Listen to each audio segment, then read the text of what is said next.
All right, guys, welcome to another episode of Dive into Real Estate Investing for Newbies podcast. I have a special guest, Paul Tompkins, CEO of Flippin Experts and Tranquility Realty. Paul has been doing real estate for several years now, and I am excited just to hear what he has to bring to the show today. Welcome, Paul. Thanks for being on the show. Hey, Cecil, man, thank you for having me. I know we had some technical difficulties in this, but we're here and let's do this, man. Yeah, so let's dive right into it, Yeah, Paul. I appreciate you. You had reached out to me, and I appreciate you doing that. yeah. As far as being on the podcast, and tell us what market are you in, and how did you get started in real estate? Sure. So I am over in Tallahassee, Florida area. I started out in Jacksonville, Florida, and then kind of moved my way out this way. And how did I get started? Man, it's probably about 2004.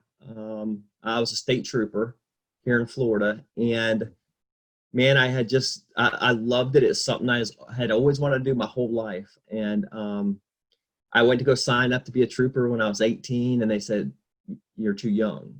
You got to be Wow. older." And I was like, "Man, I didn't know that." So I was like, "What else can I do until I'm 21?" So I ended up joining the United States Marine Corps and served overseas, did my thing, got out. As soon as I got out after 4 years, I went and signed up to be a state trooper in Florida and did that for about 10 years. And, I always had this entrepreneur heart, entrepreneur spirit. Like I was always looking for something. How can I help somebody? How can I serve somebody?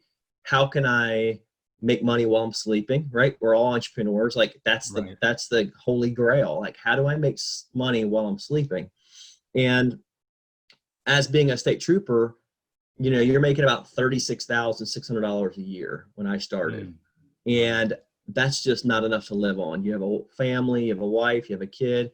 And for me, it started taking time away from my kid. My kid was playing ball and I couldn't be there for him. We had shift work. So one month I was on weekends, off. The next month I'm on Monday, Tuesdays off and night shift. And next month I'm on midnight shift where I don't see my family for 28 days.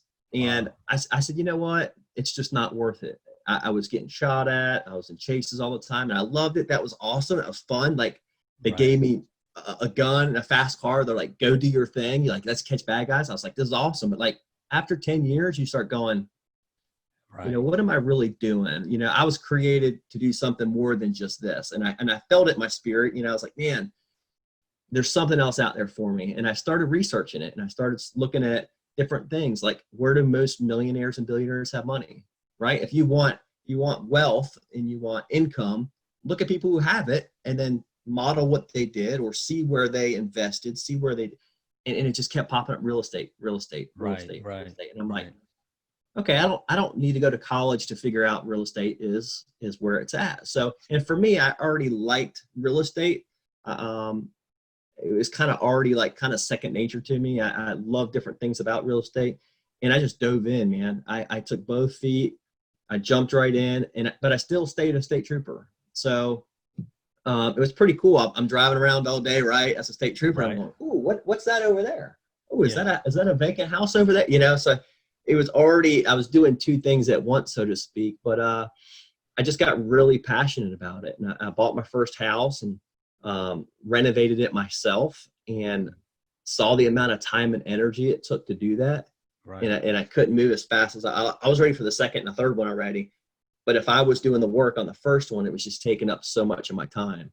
Right. So I did it. I did that part-time for about 2 or 3 years. I was making about 300 grand a year doing it part-time. Hmm. And I said, man, can you imagine if I quit being a state trooper and did this full-time? Like it would blow up.